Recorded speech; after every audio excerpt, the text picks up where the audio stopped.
لأن ما دام مجريها حكيم ورب يبقى لازم لها حكمة. فخذ القضية القدرية بإيه؟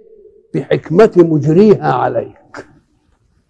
وحكمة مجريها عليك أنت مش عدوه، ده أنت صنعته وأنت خلقه.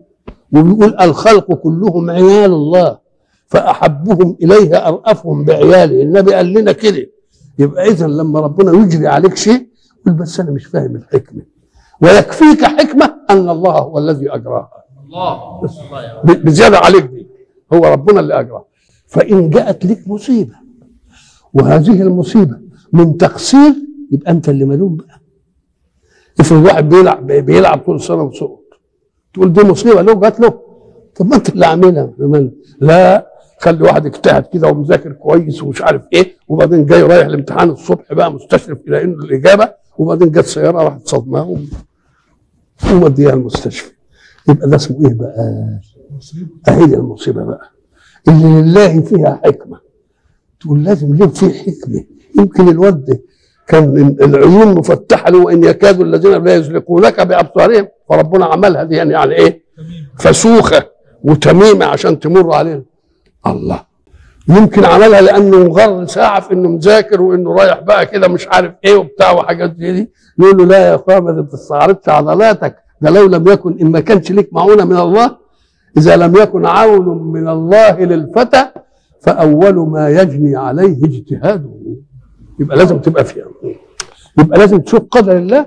ماذا ان كان المصيبه جاءت بشيء منك تبقى لوم نفسك، وان ما كانش حاجه انت مستوفي كل حاجه جات لك مصيبه، قول لازم لله حكمه فيها دي. وما دام لله حكمه يحترم قدر الله في ايه؟ في خلقه.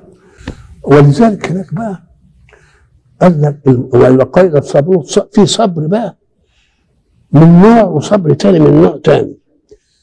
اذا مرض انسان من غريمه في المرض؟ حد له غريم؟ ملوش غريم. مات له عزيز من غريمه؟ ملوش غريم. انما واحد ضرب ابن علقه، واحد شتمني، واحد ضرب ابن ظرف موته مثلا، يبقى ليه غريم ولا مش ليه غريم؟ يبقى اذا المصائب التي تنال الانسان ثلاث اشياء: مصيبه بسبب منك انت المجنون، مصيبه بقدر الله ولا تعرف لها شيئا من الله. المصيبه الثانيه دي قسمين اثنين: مصيبه لك فيها غريم ولا مالكش فيها غريم. فان كان لك فيها غريم ربنا اداك حكم، مالكش فيها غريم اداك حكم. ايه هي؟ سيدنا لقمان لما جه يوصي ابنه قال له ايه؟ واصبر على ما اصابك ان ذلك من عزم الامور. مرض، مات لي واحد، ضاعت فلوسي، غرقت مش عارف الايه، اصبر على ما اصابك ان ذلك ايه؟ من عزم الامور.